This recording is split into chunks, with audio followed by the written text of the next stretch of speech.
Mr. Mark Sloboda, thank you very much for joining us here Hi. at RT. Very nice to see you. Thank you for having me. Wonderful. Okay, the US, we know that the US is revoking its visas over what they call violence towards protesters. But what kind of violence are we seeing, though? So what we're seeing there is that the riot police are moving in and trying to take apart the barricades there.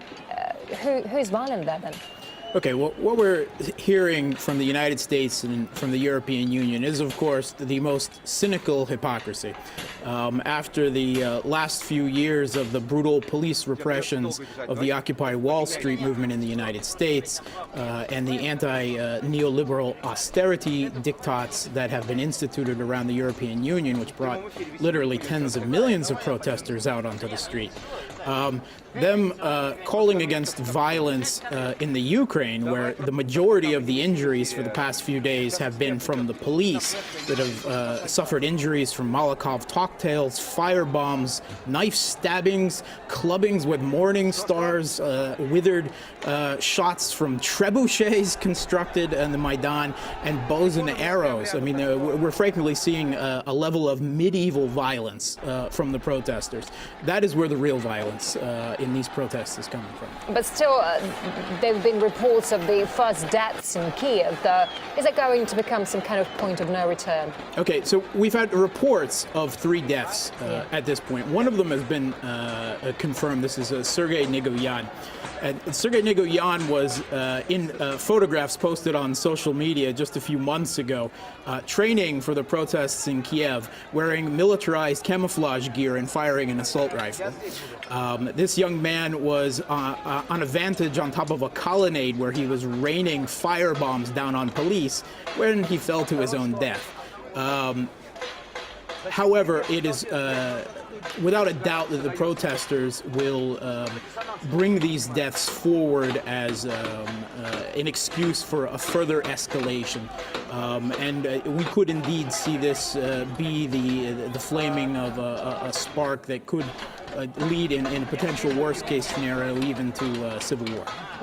But who are those who are violent? Like, we're seeing openly nationalist groups, right, trying to appear in the spotlight, and now we're hearing reports about increased attacks on local Jewish community and anti-Semitic rhetoric as well. So, are those people going to come into power in Ukraine, you think? Okay. I can't imagine that these people themselves would come into power in the Ukraine. The European Union itself wouldn't accept it, of course. They're simply hoping to ride the tiger of this nationalist violence and hope to see one of the more moderate candidates, which have lost complete control of the situation. But I think that observers should pay close attention to 2 flags that they will see flying over these protests. One of them is the 3-fingered blue and yellow salute of the literal neo-Nazi Svoboda party led by Oleg Chanibok. Now, this is a man who is considered one of the 3 big opposition leaders and has posed with European and U.S. political leaders calling for revolution on the stage of the Maidan.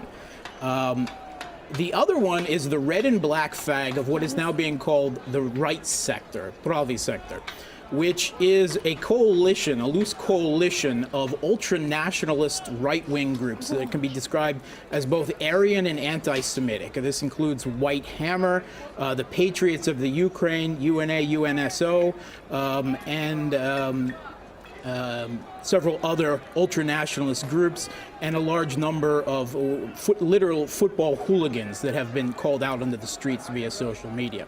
These people have not only been attacking the police, and it's not only the Jewish Congress that is concerned about this, but as The Nation magazine in the United States has reported this morning, there have been multiple attacks on left-wing protesters within the Independence Square themselves.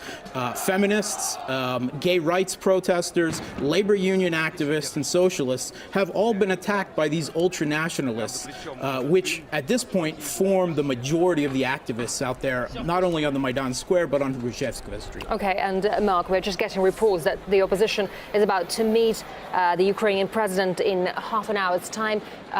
From your point of view, how is it going to pan out? Can we expect anything good? I don't think we're going to see anything at this point. I can't imagine that the mainstream protest leaders, Klitschko, Yatsenyuk, are willing at this point to separate themselves from this right sector or from the Svoboda Party violence. They have not denounced them so far. They have used the government buildings that they have seized as their own headquarters. I can't imagine that they would denounce the violence. And I can't imagine that the government is going to back down at this point, because polls show that the majority of the citizens of the Ukraine are disenchanted with these protests. I have in-laws in Kiev itself. They're afraid to leave their homes. They want order restored to the streets, and they want these protesters, particularly the ultra-nationalists, the majority of which who come from the western Ukraine, frankly driven back to Lvov, where they come from. Mark Svoboda, Senior International Relations Lecturer and Researcher from the Moscow State University, thank you so very much for sharing your views with us. We appreciate it.